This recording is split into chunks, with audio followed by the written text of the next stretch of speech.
This is a first ever, party people. We are going to do a call-in show. This is going to be like Caesar, okay? You guys are going to come in here and I'll make a decision as to whether or not you're interesting. And if you're not, then we'll kick you out. And that may mean that you're in here for hours. It may mean you're in here for like 2 minutes. So don't feel too butthurt though. Don't let that stop you from trying again.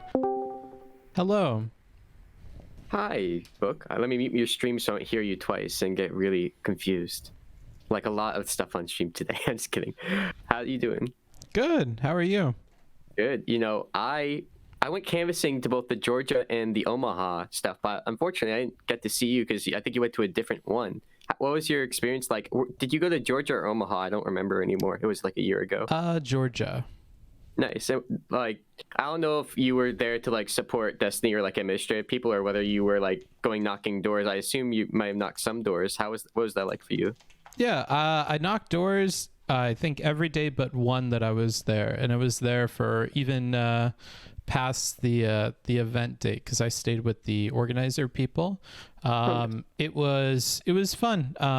A lot of like a variety of people. I thought everybody would be like socially challenged and stuff. It was just a bunch of normal people. Some of them were shy and stuff, but I think everybody came out of their shells and made friends and stuff. Yeah, I had a few guys in my first group where like a couple of them, like I wanted to like all split up so they would cover more ground, but a couple of them really wanted to do it together because they were really nervous about doing it on their own. It was kind of funny, but I tried doing some, what do you call it? Like, because I had like a local politician in my side of the country where I was trying to do door knocking for him because I met him personally before I voted for him one time and he won a local election, and I was going to do that with him.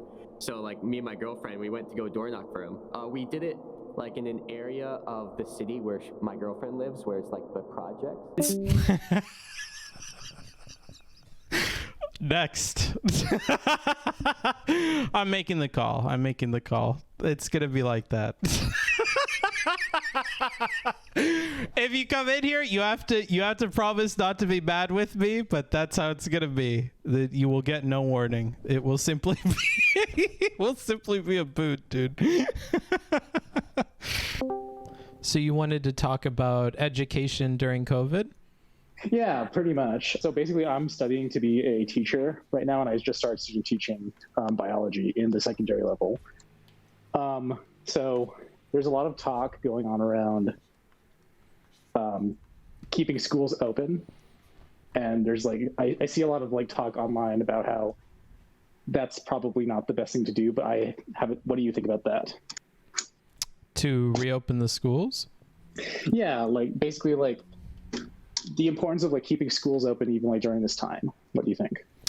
I don't think it's that important. Like I get people talking about that, but if the reality of bringing schools back is that like the teachers are sick like that often and that we have to cram them into like auditoriums and yada yada yada, I think that maybe we have to rethink like that principled position about schools, because if that's the level of education they're getting and this prolongs like how long it is going to be like that, like how long this thing is floating around and hurting people, then maybe we have to make some tough decisions. And one of those tough decisions is we have to really move all out with this, you know, online learning thing and actually figure it out and make it work.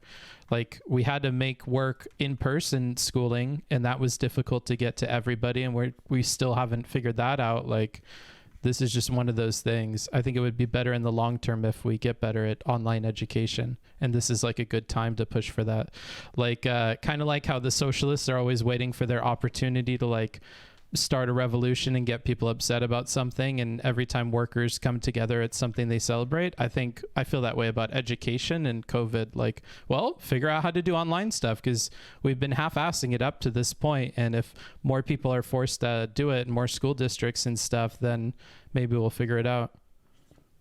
I guess I have the exact opposite opinion. I think it's like imperative that we keep schools open right now, because I think the thing that like people aren't really taking into account is that online learning is really good for like keeping the cases down, but it kind of negatively it disproportionately is beneficial to a certain type of student. So the type of student that like benefits the most from online education usually have like a lot of parental support. They have a lot of resources at home. A lot of the time parents are able to give them auxiliary resources to supplement their education. Whereas the kids who like actually need to be in person, the lower income students, the students of like two working parents, those kids who really need that extra support don't get it, and they just kind of fall way behind. And it's really like prevalent. You can really see it in the education system. So every teacher I've talked to has said that the majority of their students are basically a grade level behind. Like freshman teachers who teach freshman classes are essentially getting like 8th graders. And it's not just like in content area, it's also in like social behavioral development. I think that core social learning that you get within school is something that we're also like not really addressing with that. I don't think it's sustainable to keep the, students out of that type of learning environment for long, especially if they need that like extra support. Okay. So then shouldn't it be like a community by community, case by case thing where like these communities will decide that, hey, we're one of those that like the harm outweighs the, you know, the benefit here, and we should stay open because kids are going to fall behind, and they are falling behind, and then other places will decide against that because it's different? Maybe, but like the problem is that like most schools have like mixed student populations. So like there could be a scenario where like students could like opt into like virtual learning, but that's to the benefit of the students, not for the teachers, right? Like the teachers still have to be like in person to provide that like type of learning to like certain kinds of students, which would actually like would be like the which I would actually consider to be the majority of students. I think the type of student that does well in like a distance learning situation is an exceptional type of student. I don't think that works for like the general education population. Okay. And you don't care about leaving that in the hands of the communities to decide that some will work one way and some will not? Because I think there's more than just like educational outcomes being considered by like parents and stuff here, which is maybe worth talking about. What do you mean by like in the hands of the community? So if like the board or the health department or whatever is able to make these calls, you know, because like if the governor says one thing, then everybody has to follow it, right? Like if there's some kind of mandate, then the schools will follow it. But then like lower down that totem pole, if the I don't know if the board of the school district or whatever decides certain policies, you know, like there's going to be different decisions at different levels. But I think ultimately leaving that up to those people that are in charge of that is maybe the way of doing it. And they're going to be weighing out more than just infection rates and stuff, right?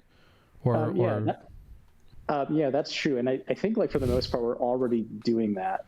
Like, I think a lot of it, but I think like for the most school boards and administrations have pretty much come to the conclusion that it's probably best to keep these schools open to like serve these student populations who are in need. It seems like the people who are like advocating for people to shut down schools are like teachers unions. Like in Chicago, for example, right? The teachers union doesn't wants basically entirely like in virtual learning so that teachers don't get infected, which makes sense for the union to advocate for, but I think it's at the detriment of the student. Okay, well in that case, then fuck that union. It seems like there's checks and balances on that, right? Yeah, but I think like teachers unions are like incredibly powerful and they're really good forces for like the improvement of like teachers.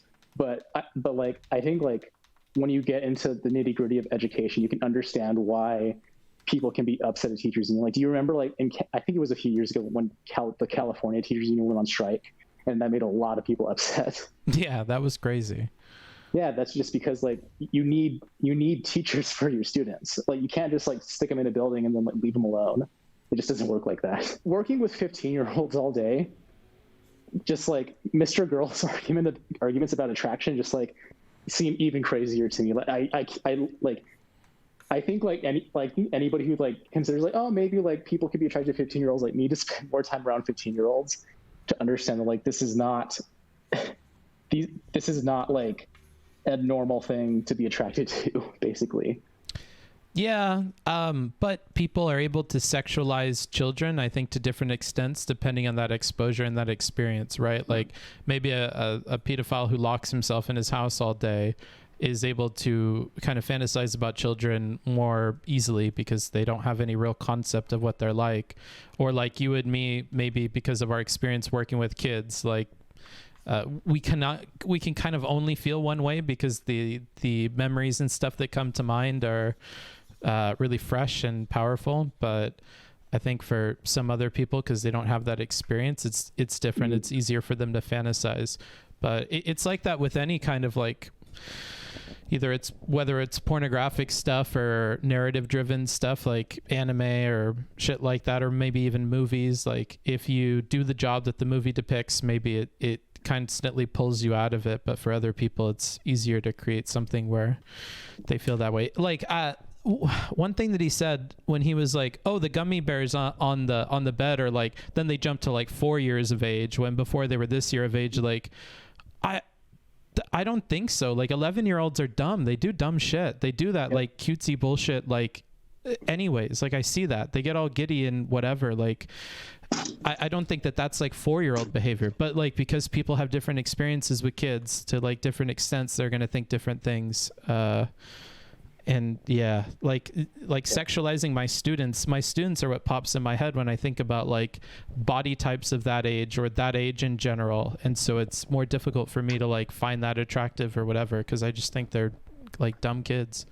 Yeah, and I think it's especially hard. It's even harder to put yourself in that situation when you're like in a mentor type scenario where you're expected to be a professional, right? Like it's real. Like, and once you get in that mindset, it's really hard to like bring yourself out of that and like, and I'll say like empathize with like people who like share these sorts of opinions.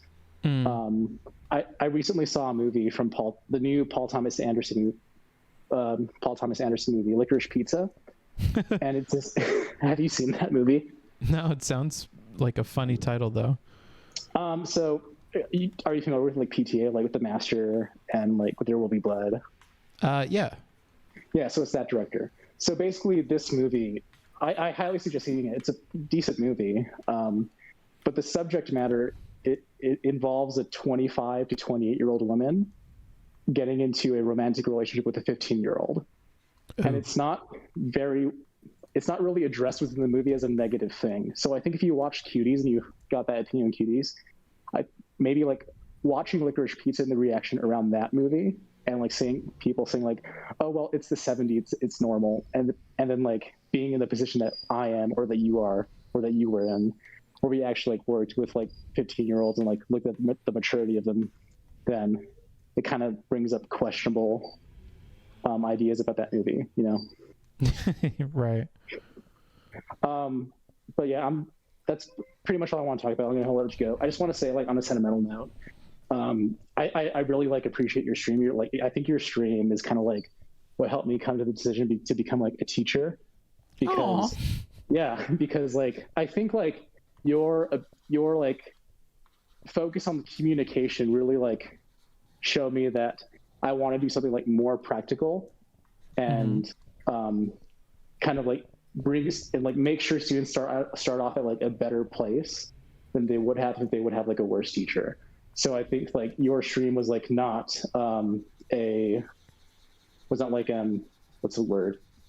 not an incidental factor to me probably like deciding to become a teacher. It was probably like one of those things that kind of really pushed me in that direction. So I appreciate you like doing the work that you do. Oh, thank you. Yeah. I'll keep at it then. All right. Keep doing it. If you don't, I'll stop sending you money. So okay, well then that encourages me even more. All right, thanks, appreciate it. Of course. I will talk to you later. Bye. Hi Paisley, my understanding is that you wanted to ask about drawing a line on whether a statement is spiteful or not. So like obviously the context for this would be the common accusation against Destiny that his disagreement towards leftist it comes from a spite-driven place, and to my understanding, like I would just summarize the kinds of disagreements that they have with him, or their claim that he's spite-based, as being they wish that he agreed with leftist positions, because they'll constantly refer back to like, oh, you used to hold leftist positions.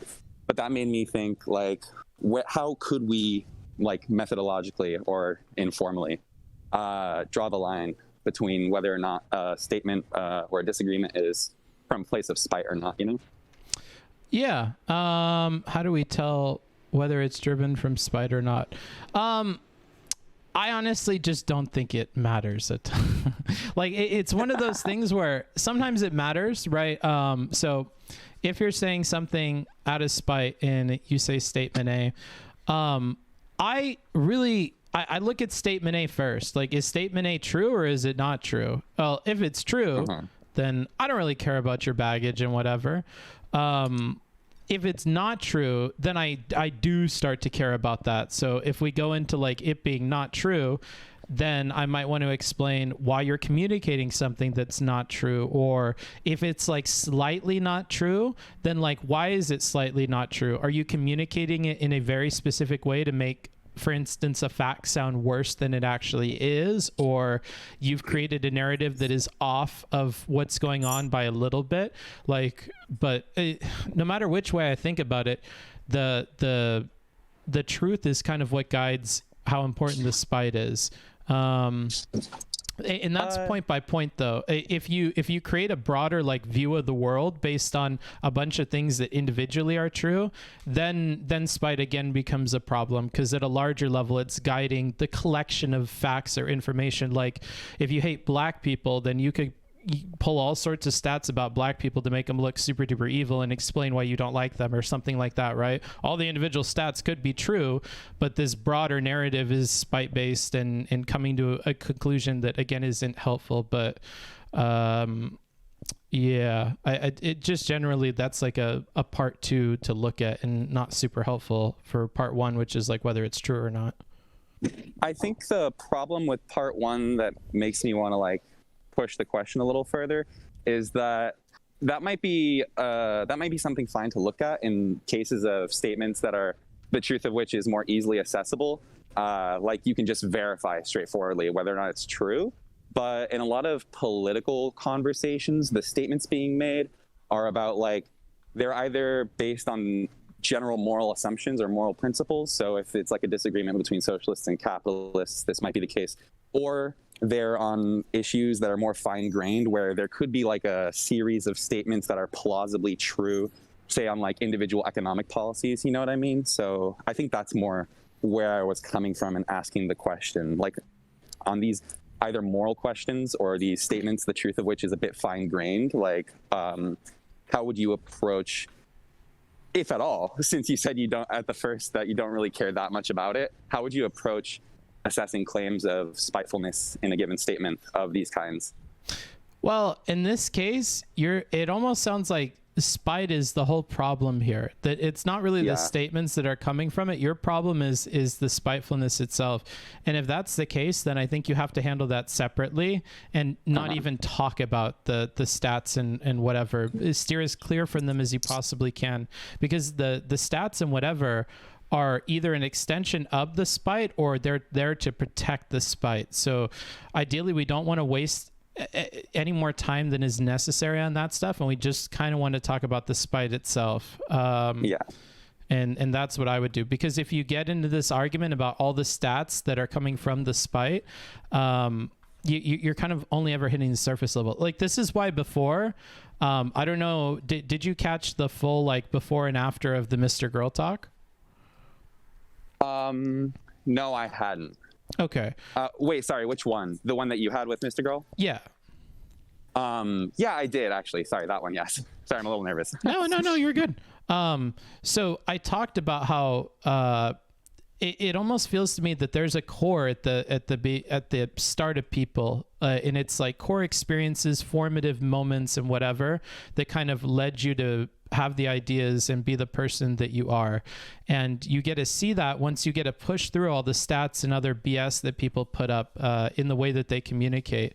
And you get to see like, oh, okay, like with Mr. Girl, you have this thing at your core about repressed ideas and stuff like that. And you've clearly read some psychology about that. And that's how you're seeing the world. You have this idea about evolutionary psychology and about urges and how that guides human behavior because it guides your own behavior. You project out onto people these beliefs because you think they're backed by science and personal experiences with people that you've had in private, and you just think that everybody is lying because it's more public now that you're asking the same questions, and that's what's explaining the problem. So I learned a lot by like touching that core of who the person is. And I think that core is this spite element that you're talking about. And so it's going to be tough, and you really have to get through people's shields. All the stats and all the arguments they give, that's all like a shield to protect that core of who they are and why they believe in those things. And I think once you touch that core, you may find out that there's no way in hell you're not convincing this person not to be racist, for instance. Like if they're mad because like some gangbanger black dudes like killed their mom and dad and shot at their car and whatever, then holy shit, well, like that's fucking crazy. Like if that's your story and that's why you think this and whatever, that's a huge problem that like a therapist needs to tackle. I am not convincing you out of that. You know, maybe I can make you aware of that in a conversation and, you know, feel for you and share that moment now that I'm there with you. But like, I can't change that in a single conversation. There's no fucking way. So is the essence of what you're saying that when it comes to talking about spite, it seems like what you're saying is that if a statement comes from a place of spite, odds are pretty high that it will be some component of someone's like general meta narrative or worldview from which they interpret a whole host of facts. Is that kind of what you're getting at? Exactly. Yeah. So I guess the final thing I would ask is like, I can tell what you mean when you approach it from like the Mr. Girl example, because yeah, like the first thing I got from listening to him talk in these several conversations is that this guy is like, he's coming from a place of this like overall psychoanalytical meta narrative about like the unconscious. But when I think about how we could use this insight in assessing claims of spitefulness regarding like destiny, it seems that a lot of the things that he gets accused of spitefulness for are more isolated statements. Like, I don't know how you would be able to, at least not off the top of my head, how you would be able to fit. I guess it seems like the consequence of what you're saying is that for any given claim, to analyze whether or not it's spiteful, you have to assess the compatibility of this statement in terms of can this be reduced to some more basic principle through which someone views the world as a whole. And in the case of a lot of accusations of spite towards destiny, I think these are all like very individual or very fine-grained statements that are being called spiteful that I don't know if you could say reduced to this framework principle. You know what I mean? So you're saying some of the times that people are attributing things to spite with Steven aren't really coming from spite. They're just like a single mean statement, and you can't really follow a line between that and some core like hate that he has about something. Yeah, that in general, and also just that like when we take like a spite accusation on any given topic, right? Like just take one topic, maybe one component of socialism. For example, the viability of worker co-ops. Some people might say like, oh, all these disagreements he has with worker co-ops, they come from a place of spite. But then when you look at the statements that are like justifying or rationalizing his statement on worker co-ops, they are very like, they're so fine-grained that I don't know how someone would be able to show that these are just examples of some underlying unifying framework or like core principle. You know what I mean? They're very hyper individualized, I guess. Whereas with someone like Mr. Girl or others, if you just think about it for a second, you can very easily put together how the statements being made are all just examples that they derive from some underlying unifying principle, you know? Yeah, like I agree with that. But to add more nuance to this, the delivery of the statements is different than the statements themselves as well. And I think when we look at the delivery of the statements with Steven, we can see where the spite comes in. It doesn't impact the correctness of the statement, but the delivery shows like a clear disdain for people that are lefties or are in those circles. And I think that is spite driven, and it's easy to point out and find the pattern of like when he talks about these people, he's quite upset, and that comes off in the way that he's delivering it, from his tone to his word choice and whatever else. It doesn't change the fact that the stat or the statement is truthful, and pointing out that this is a spiteful statement, I hope doesn't take away from how truthful it is. But when people are pointing out spite, it's not like they're crazy. I see where they're coming from. I just think that they need to be more specific about that. Like, I was specific about rhetoric when I met him, and I'm like, well, the word choice that you have is conveying this like spiteful thing. And if you don't want people to say that you're unhinged with Hassan, or you don't want people to say that you have crazy hypotheticals that nobody can engage with, whatever, you need to change the delivery of the wording of these ideas. And this is one of those examples. If he really didn't want to be called spiteful, or it frustrates you, just understand it's choices he's making in wording and how he's delivering statements that I think is making people feel that way. I definitely see where you're coming from, and I agree that the kind of claim about spitefulness that someone like you would come to about Destiny is much more like rational and easy to see. But I think the difference between your perspective on spite with him and the popular perspective of most people who associate the word spite with him is, and why I think it's probably kind of hard to move others by refining your delivery and word choice, is because they have it in their mind most of the time that it's not the delivery. They're not making really claims about the delivery or the form. They're making claims about the content itself. Like, the implication with a lot of the claims of spite is that the only reason he holds the view whatsoever is out of spite. You know, he only derives it from spite. And I guess I think that's probably where a lot of the tension lies. And if I had to guess, I would say that's probably why Steven reacts so badly to like the quote unquote tone policing in the conversations you've had with him, is that it's probably this underlying difference between what the accusations are actually being made against him popularly, which is about content being driven from spite, and then your claim, which is about form being spiteful. You know what I mean? Yeah, I can understand that. But again, you're seeing what the problem is right there in the statement that you just made. So because other people say this other shit, and he associates like any discussion of a topic with those other people that he hates, then it's very easy for him to slip into like misinterpreting what I'm telling him, despite me being explicit in what it is that I'm communicating.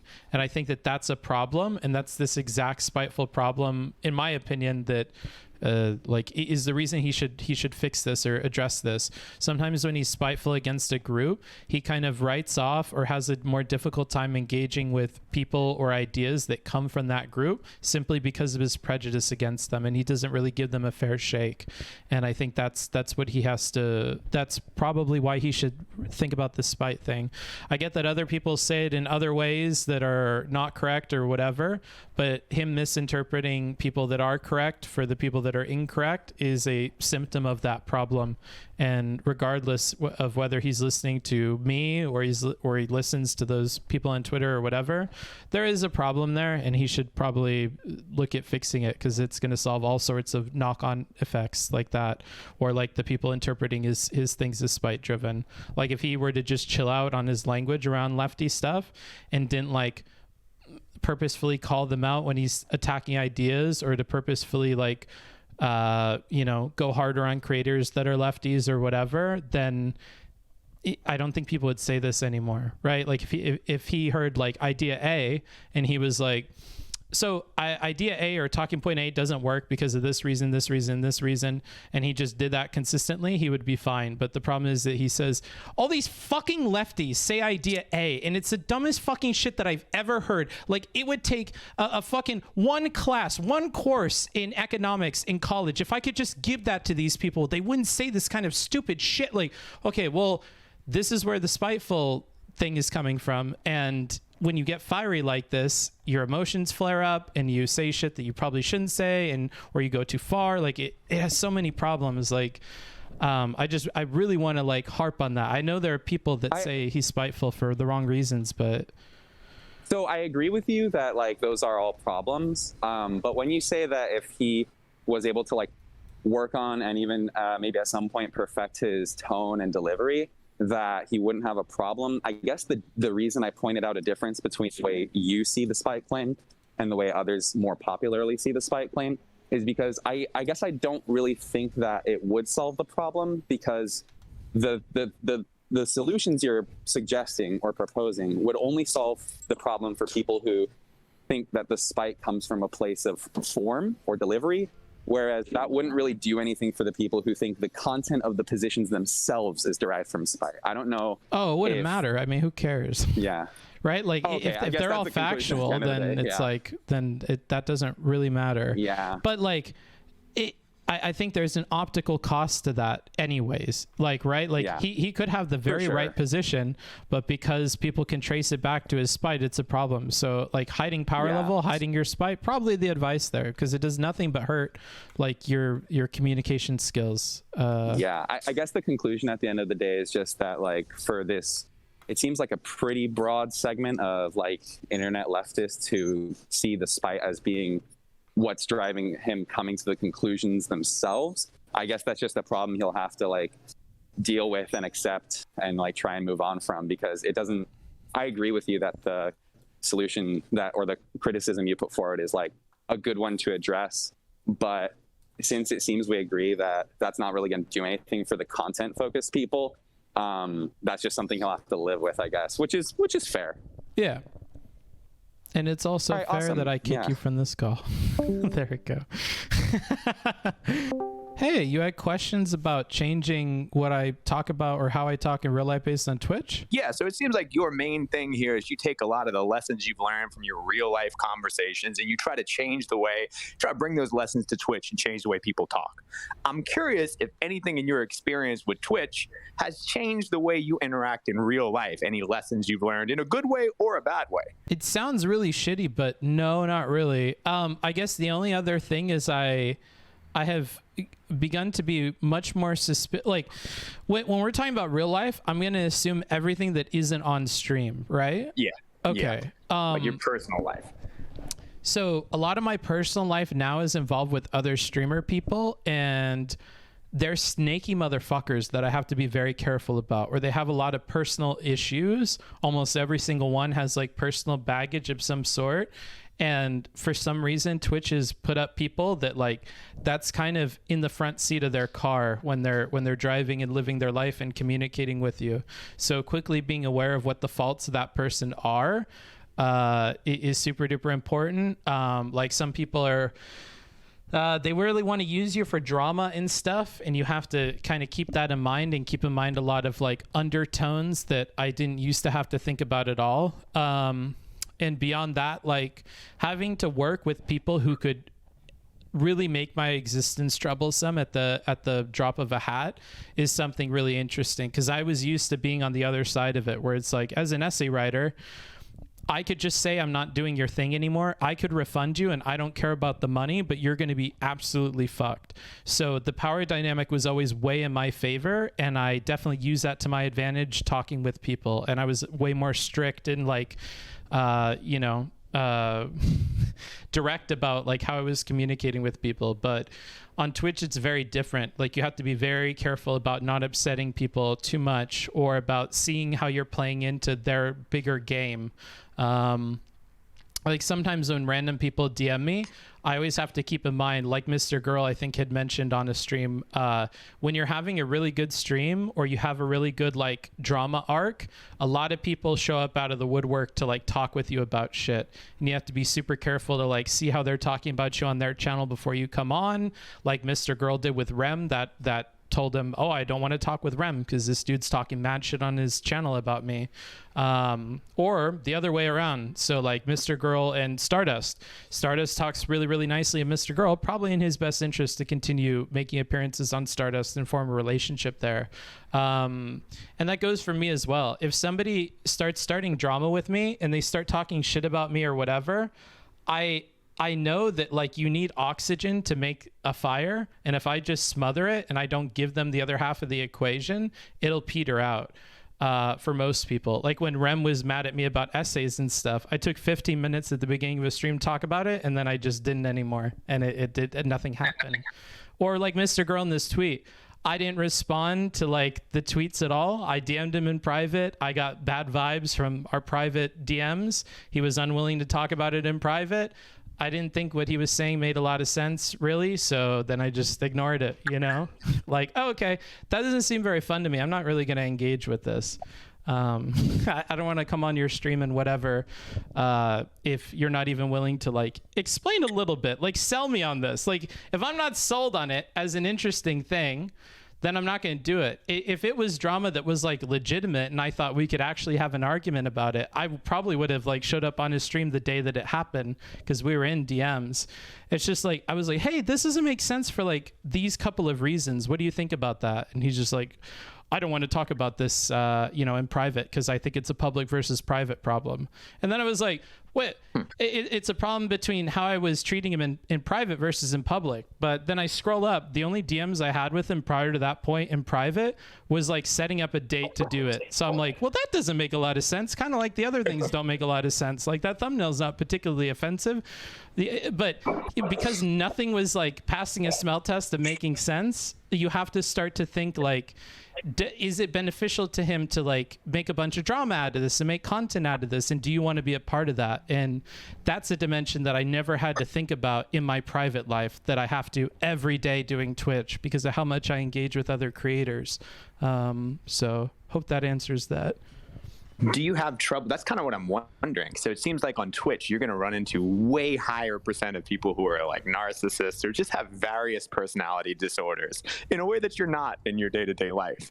And you're also going to run into way more people who are trying to have a transactional relationship. So I imagine you have to adjust your thought processes for that. I wonder if it's hard for you to like switch back when your personal life. Do you find yourself looking at real life people like, oh, what does this person want from me? Or, oh, maybe this person's a psychopath. Is that hard? It was at first. It's not anymore. Because I view it as a dimension of like a person. So how much they care about that is a dimension, and their patience in that regard is a dimension.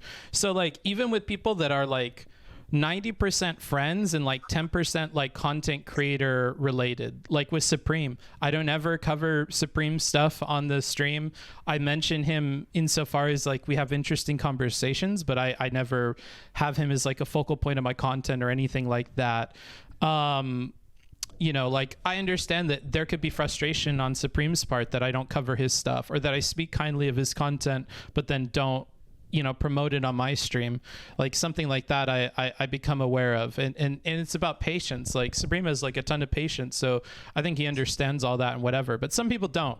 Some people, you start to be friends with them at the beginning, and then they, after like a month or two of like, hey, like you're really never ever gonna cover anything from me because we talk and we have good conversations and whatever, like, oh no, nope.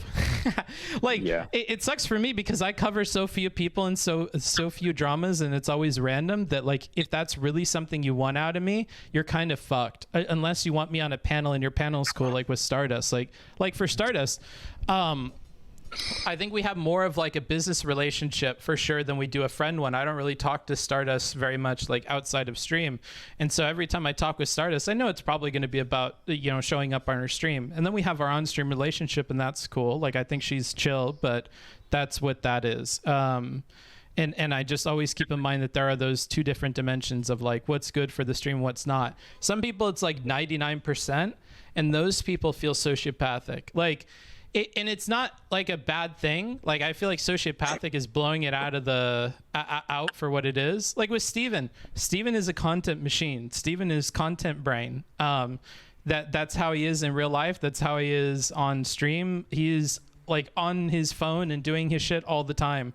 That's constantly where his brain is at. So if you interact with him, I think you have to interact knowing that it's at that level.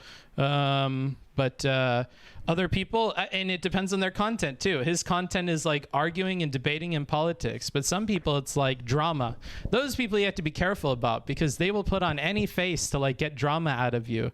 They'll put on any tone. They will like ask questions that are meant to get you in trouble, and you know it when they ask. Like, some people you have to be uber careful because of the nature of the content they want to create out of you. And when you first interact with somebody like Mr. Girl interacting with me, I understand him being like iffy on whether or not what I'm saying is true, right? Because, well, you message me when I have a bunch of drama around me. I have to assume to some extent that you want me on here for clout or for money or for this or for that, and that's all true. But the kind of clout and the kind of like the way that you monetize your audience, I think matters. Like if somebody only ever makes money when they're at the middle of drama, like Anavar, you have to be worried.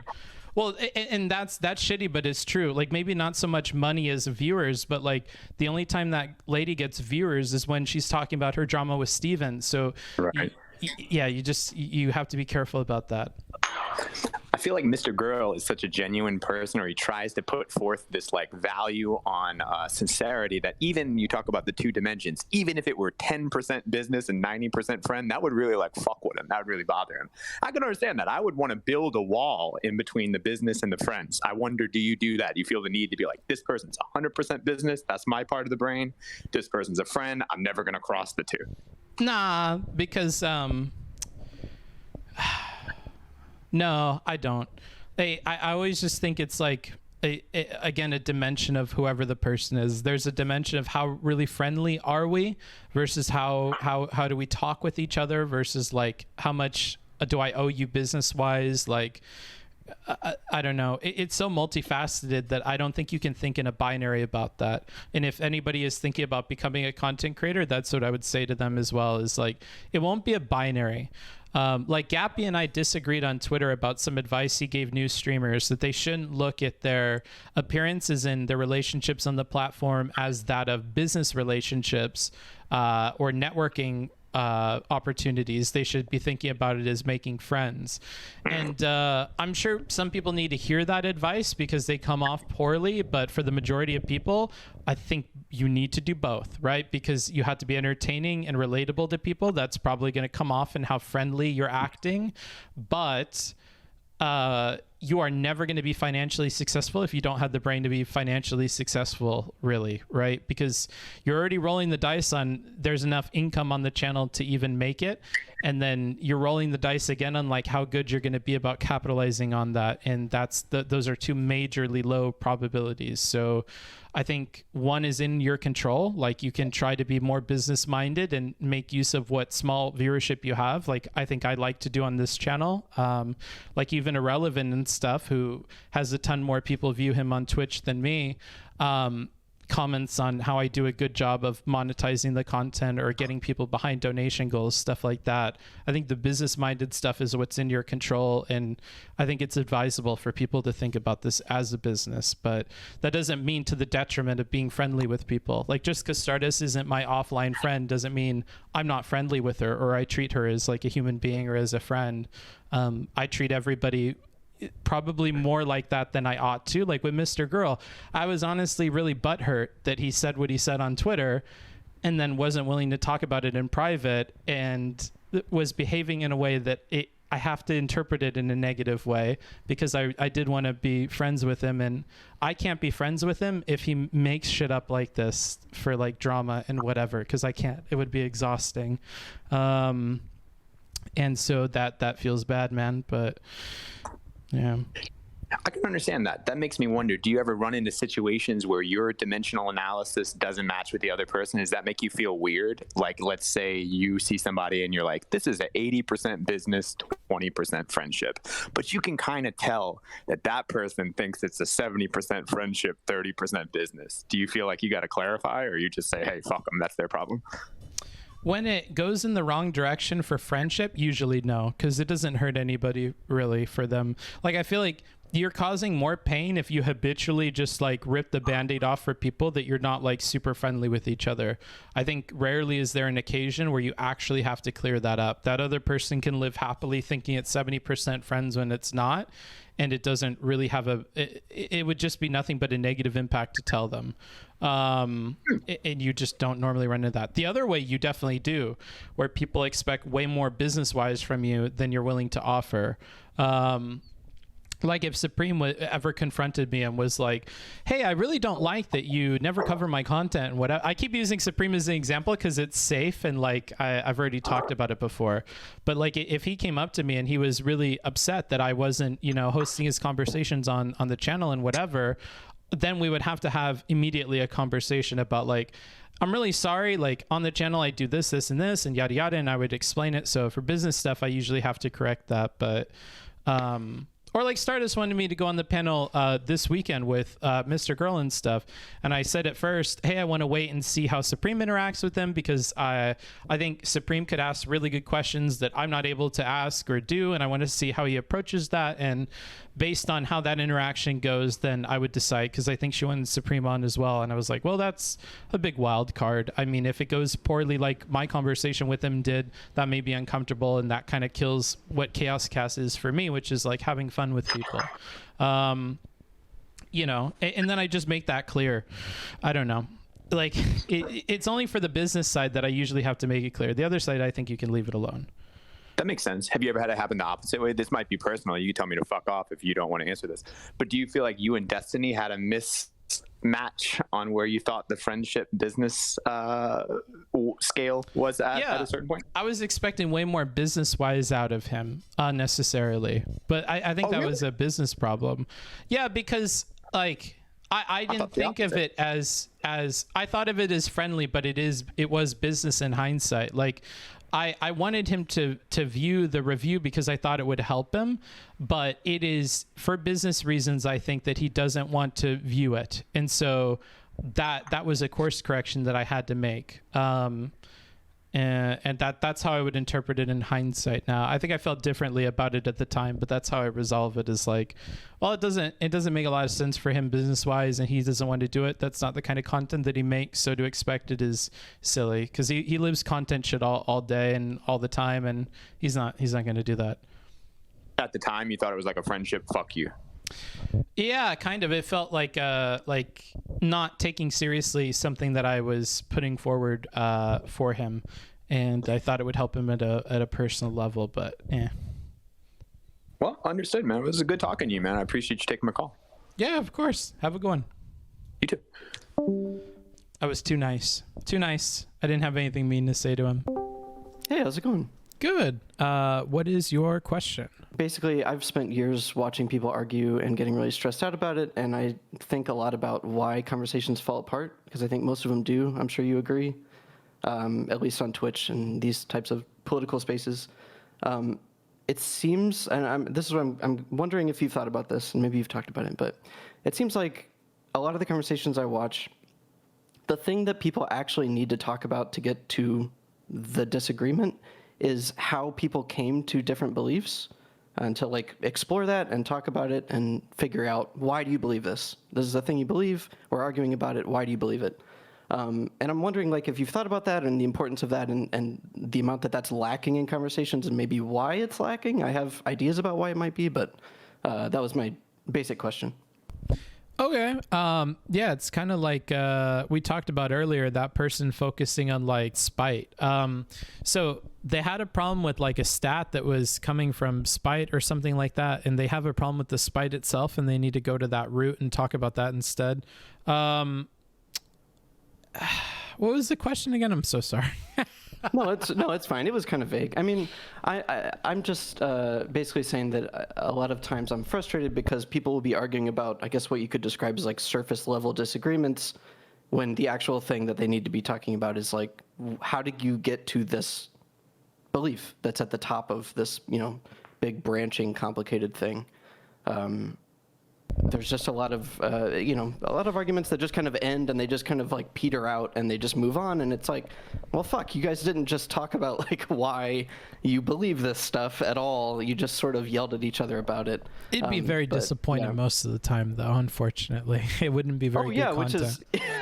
which is my guess about why it doesn't happen. I think a lot is that it's like people don't want to talk about it because it's very depressing how little people have put into these things. But I guess I don't know. My hope is that more people push to talk about it. Like, I don't know. Yeah.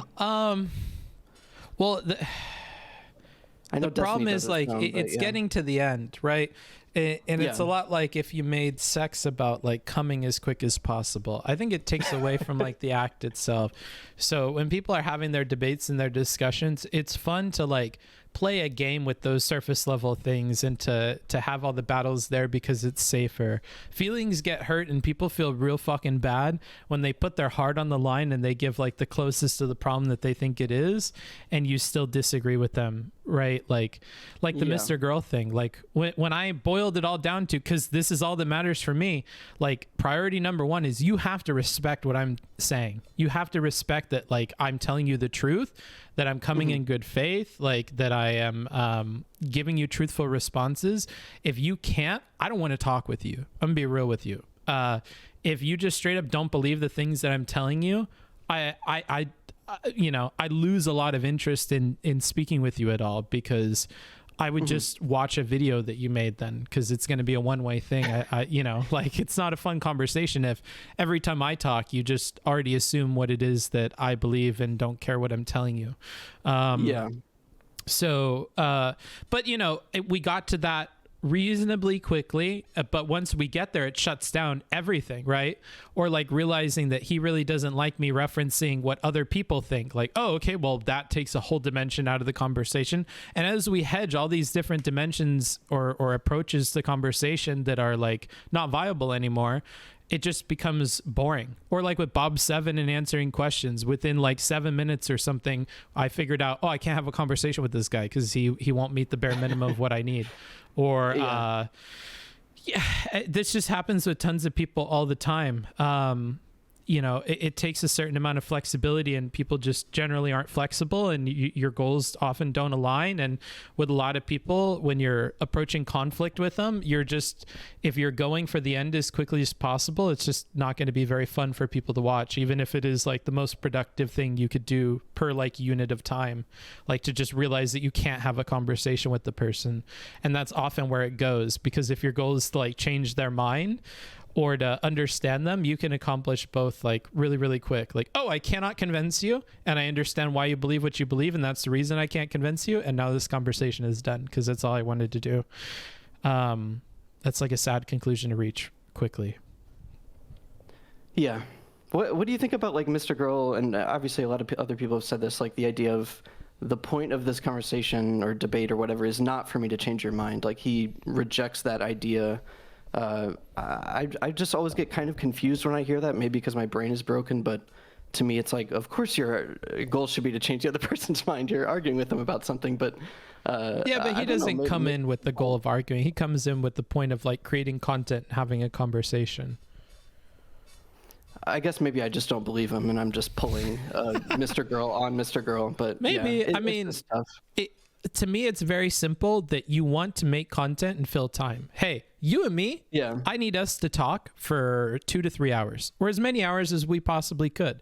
I would prefer not to argue with you during that time. Like, okay, all this makes sense to me. We like, because think about it in real life. There's plenty of times where it's like, I want to just have friendly discussions with you. I want to be cordial. Maybe we have a road trip, like 3 or 4 hours in some direction, and let's just have like small talk and put on the radio and whatever. Like we have tons of situations where we don't want to invite conflict, but we need to like converse or coexist with somebody. That's what content is as well. And when he's asking for that, I think it makes sense. I think what's weird is the people he's choosing to ask that of, people who like, okay, if our goal is to make content together, my content is arguing with people. So it's really weird that you make it to, like, like that's my content. That's why I'm skeptical about it. Yeah. And I think to some extent he's okay with arguing. He just doesn't like when like you try to corner him and shit, when you try to like box him in. He's like the kid that's okay with like play fighting and whatever until he like actually feels any tang of pain, and then he's like, wait, no, ow, no, that's too fucking rough, you hit me too fucking hard, I'm not playing this. Like, bro, I barely even hit, you're fucking swinging at me, what do you mean? Like, do you think it tickles when you fucking hit me with the pool noodle? Like, yeah, it hurts a little bit, that's part of like what we're doing. Like, why would you hit me with your pool noodle if you're not okay with me hitting you with my pool noodle? Like, I thought we're like having a fun game here.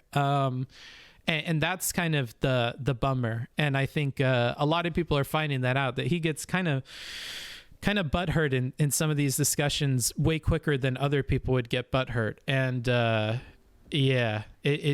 I don't know why he's playing this game, because that doesn't make a lot of sense to me. But this game is what has given him attention. This is where all the kids are inviting him to play, so that it is what it is. Because he started with Steven, and now he's fractaled off in all the debate people that orbit Steven, but he's talked to more than just Steven. It's just he's had luck in this community. It's just unfortunate for him that the luck in this community coincides with like the kind of content he doesn't want to create, which is another thing that's funny about his art comments. Like, you don't want to have debate, and that should be one of these core things that influences the performance art that you're putting out, but you're constantly duped into having debates with people all the time.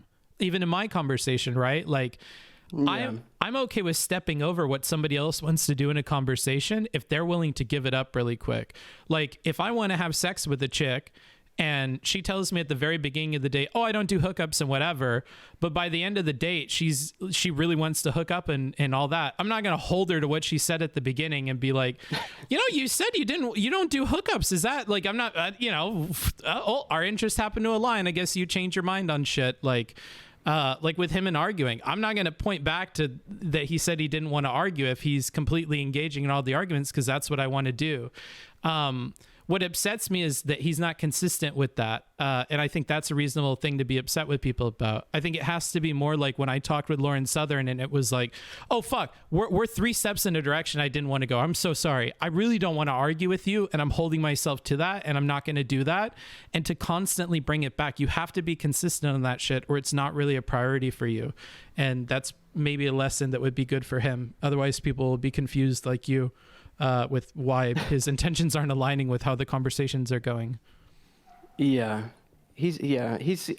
most interesting thing about him, like conversation wise to me, is just that he seems really, really fascinated and just obsessed with the idea of brutal honesty and uncomfortable honesty, to the point where, at least, I don't know, based on the hours of stuff I've seen, he wants that so bad to happen that he just, he puts that on other people. So if somebody else says something that is sort of tangentially related to something that could be uncomfortably honest, he's like, is this what you mean? I think this is what you mean. You want to say this, right? Because he just seems to want everyone to be at that level, which feels like, I don't know, watching it, it's like stresses me out. It seems like a very stressful state of mind to be in, to just constantly want everyone else to be there with you. And it seemed like he did that with you. That's how I interpreted it, at least. Yeah. The brutal honesty thing. So I struggle with this because I'm super biased against the idea, because I completely 180'd my view on this. When I was a lot younger, I was way more of like, damn, if everybody just spoke their mind, the world would be a better place. We'd know what's going on with everybody. Autistic people wouldn't have that hard of a time. Like it would be wonderful if the world worked like that. But then I realized, like, having the ability to not be like that all the time is a huge fucking blessing. Like, holy fuck, it is so lucky that we can like skip over stuff or not be super clear or whatever. That offers a lot more than people really think about. It creates harmony. And then I started thinking harmony is a much more important thing. Like, the older I got, even now, like, harmony, I think, is something we probably want to go for. And part of harmony is not engaging in conflict all the time or changing the way you're wording something to your audience. And I don't think it's too much of a stretch to consider that when we're saying words that are coming out of our mouth, it immediately becomes for people like for people other than us. Like it's to communicate some idea to somebody else. And that being the purpose means that I cater it more or less to whoever I'm speaking to. Yeah. Yeah. Yeah, he kind of treats conversations like he's an artist within a conversation, which is a really, really weird way to look at it, I think. He has this idealized, like, artistic view of his role in a conversation. I don't know. It's really weird. I like him, but he's a huge weirdo. Maybe, but I mean, I have the same thing. Like, I think I try to imagine that I myself am going to have to like review me later, and like I want to do a good job at every step of the way. And I think part of the art for me is like executing it in the best way I possibly can see, like playing the cleanest game is how I view conversations, like when they're public at least. But yeah, even in I'm just talking about like the romantic view of like an uncompromising artist, like that type of idea. I guess. I think it's just childish because you make tons of compromises between like brain and speech. But it is. Yeah, it's a little shocking how old he is, but yeah.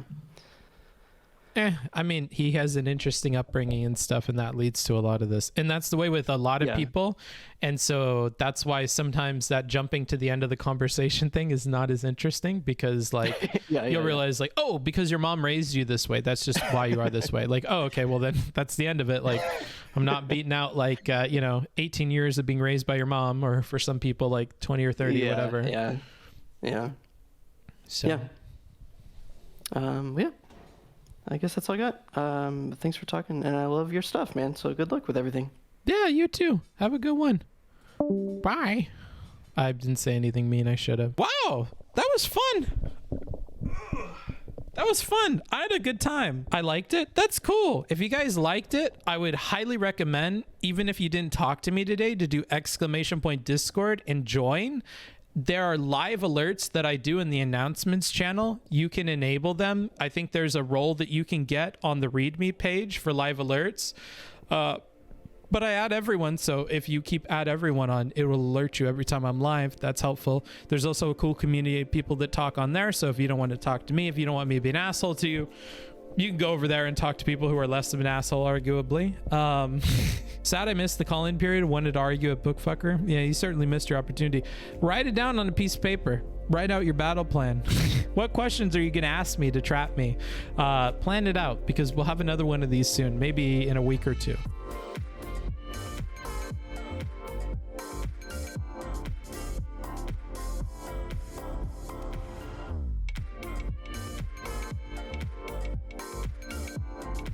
Well, thanks for having me on, man.